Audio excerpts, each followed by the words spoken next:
I'm Larry Walther. This is principlesofaccounting.com, Chapter 14, and in this module we are going to very simply look at features of common and preferred stock.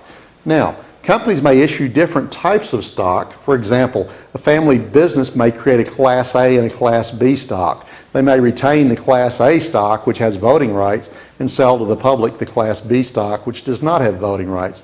They're able to share the ownership of the business but retain control of the business. Different classes of stock have advantages and disadvantages that can be modified on a company-by-company basis. Oftentimes, tax and financing considerations drive this process. Now, in addition to multiple classes of common stock, a company may issue preferred stock. It's called preferred because it has a preference in dividends. Its dividends are paid before the common shareholders get their distributions. Dividends are more or less expected each period. Preferred stock usually has a par value that's significant, and the dividend rate is stated as a percentage of par. For example, it may be 10% preferred stock, so 10% of par value would be the dividend. Some preferred stocks are cumulative. This means that if a company fails to pay a dividend in a particular period, that dividend has to be paid at some point in the future before the common can ever collect those dividends. Dividends that have been missed on cumulative preferred stock are called dividends in arrears. They have to be brought current before other distributions can be made to other classes of shareholders. Non-cumulative, if a dividend is missed, it's just lost to history. Preferred stock usually does not vote, not always, but typically it's not voting. It does maintain its liquidation preference. It's usually paid off after creditors but before common stock. Preferred stock may be callable. That is, the company may reserve the right to repurchase it at a prearranged price within some particular time window.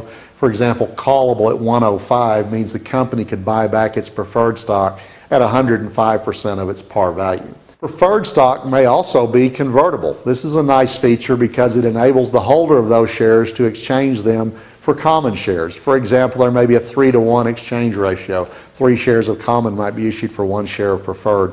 This is great from an investor point of view because they get their preferred dividend, and if the common stock appreciates significantly in value, they may be able to enjoy that ride by exchanging those preferred shares for the common.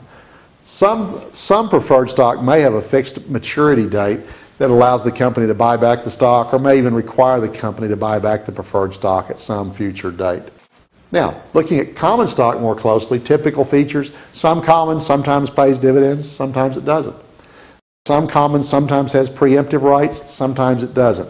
The preemptive right, something that would typically be specified in the Articles of Incorporation, says that if you own 10% of a company and the company wants to issue additional shares, you have a right of first refusal. You're able to buy or maintain your 10% ownership by buying in the new share issuance before those shares are offered to other parties. It's intended to prevent a particular shareholder's interest from being diluted. Oftentimes that feature is not present, however. Voting, normally the common stock has a voting right. It enables that group of shareholders to control the company, elect the board of directors, select the auditor, basic matters of corporate governance.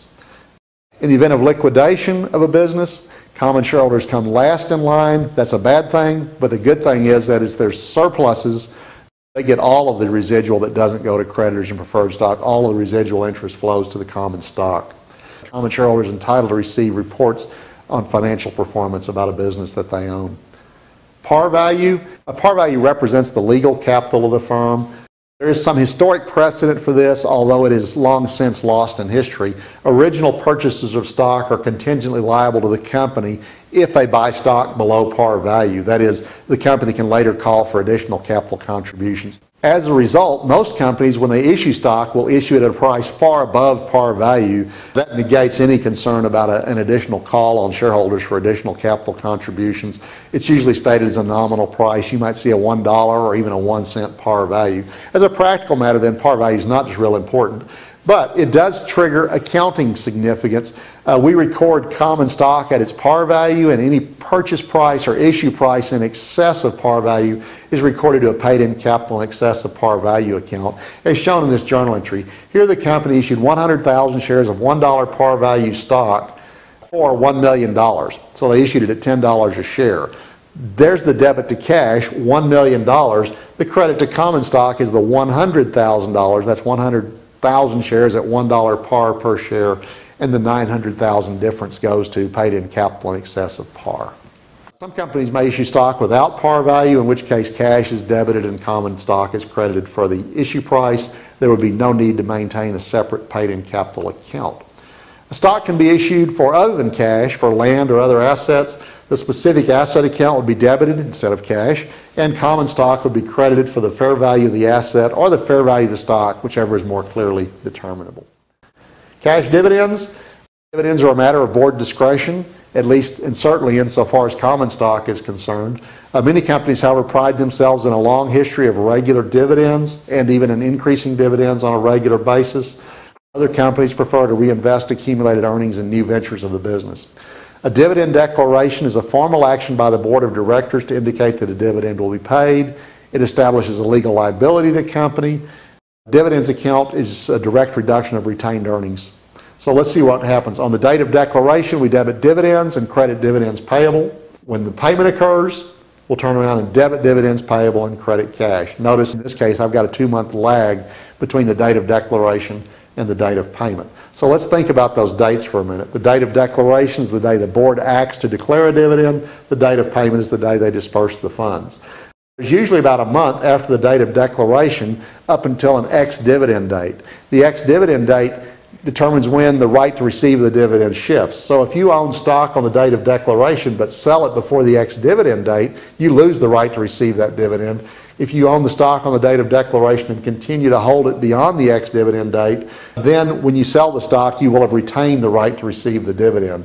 So an ex-dividend date usually precedes a date of record. Date of record is the formal date when a company would look at its shareholder records to determine who to distribute dividends to on the date of payment. The ex-dividend date, for a practical matter, for record-keeping purposes, exceeds the stipulated date of record by 2 or 3 days typically. Finally, let's look at the stockholders' equity section.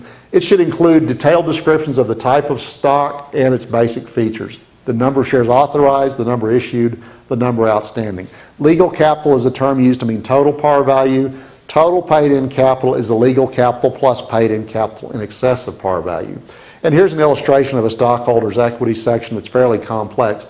I've got preferred stock and common stock with very detailed disclosures, additional paid-in capital on both classes of stock, and then additional retained earnings to come up with the total stockholders' equity. To close this module, let's consider the presence of preferred stock just a bit more. In the illustration, we showed that there was $100 par value, 8% preferred stock. This means that it pays $8 in dividends per year for each share. And furthermore, it was cumulative. Any dividends that are missed will become dividends in arrears. Now, if the notes to the financial statements indicate that the company has not paid dividends for the last 2 years and $5 million of dividends are paid in total, the question is how much is paid to the preferred and how much is paid to the common. The mathematics here, $4.8 million will go to the preferred. That's $8 a share times 200,000 shares is $1.6 million per year. They would need to pay the 2 years in arrears plus the current year, or 3 years at $1.6 million each. So $4.8 million would go to the preferred shareholders. Only 200,000 of that dividend declaration would be available to the common shareholders. This indicates and emphasizes and underscores the importance of paying very close attention to the disclosures of the classes of stock and reviewing the footnotes to determine, for example, whether the preferred stock is cumulative or not and whether there are dividends in arrears or not. Again, the dividends do not appear as a liability until they're actually declared by the board of directors.